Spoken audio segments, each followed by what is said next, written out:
நீங்க எல்லாரும் நல்லா இருக்கீங்களா? Anti, uncle, brothers and sisters, praise the Lord.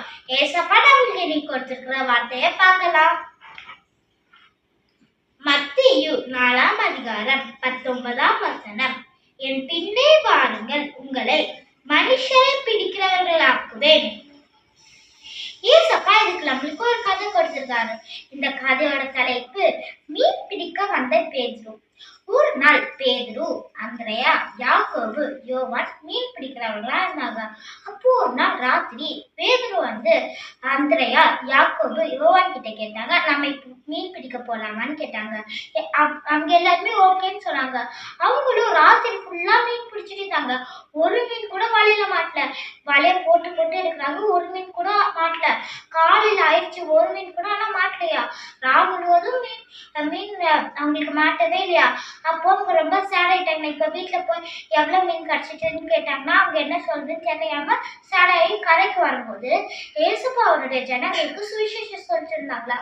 சுவிசேஷம் சொல்லிட்டு இருக்கும் போது ஏசப்பா பேதுருவோட படகை பார்த்துட்டு பேதுரு கிட்ட கேட்டாங்க, நான் இதுல நின்றுட்டு எல்லாருக்கும் சுவிசேஷம் சொல்லிட்டான்னு கேட்டாங்க. அப்போ பேதுருவும் ஓகேன்னு சொல்லிட்டா.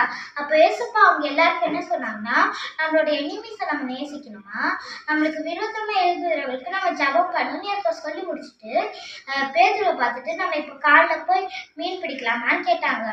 அப்போ பக்கத்துல இருந்த அந்திரேயா அவங்களுடைய மனசுல யோசிச்சாங்க, அது எப்படி, நாங்க ராம் முழுவதும் மீன் பிடிச்சோம், ஒரு மீன் கூட மாட்டல. ராத்திரி தான் அதிகம் மீன் வரும், மீன் பிடிச்சு ஒரு மீன் கூட மாட்டல. இவர் சொன்னா எப்படி காலில் மட்டும் மீன் வரும் அவங்க யோசிச்சாங்களா. அப்போ பேதுரு யோசிச்சுட்டு ஏசப்பா சொன்னாங்க, நாங்க ராம் முழுவதும் மீன் கிடைக்கிற எங்களுக்கு நீங்க சொல்றதுனால நாங்க இப்போ உங்க கூட வரோம்னு சொல்லிட்டு அவரோட போட் எடுத்துட்டு போயிட்டு இருந்தாங்களா. அப்போ ஏசப்பா சொல்ற டைரக்ஷன் அவங்க அவரோட வலை போடும் போது 2 போட்டு நிறைய அளவுக்கு மீன் இருந்துச்சா. அப்போ ஏசப்பா சொன்னாங்க அவங்கள பார்த்து, நீங்க மனுஷங்களை பிடிக்கிறவங்களுக்கு வாங்க அப்படின்னு சொன்னாங்க.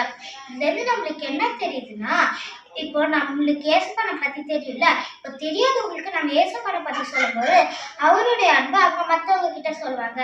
இப்போ யாருக்காச்சும் எந்த தேவையாச்சும் இருக்கும்போது நம்ம அவங்களுக்கு ஏசப்பா மாதிரி அவங்களுக்கு பண்ணி வைக்கணும்னு ஏசப்பா சொல்றாரு.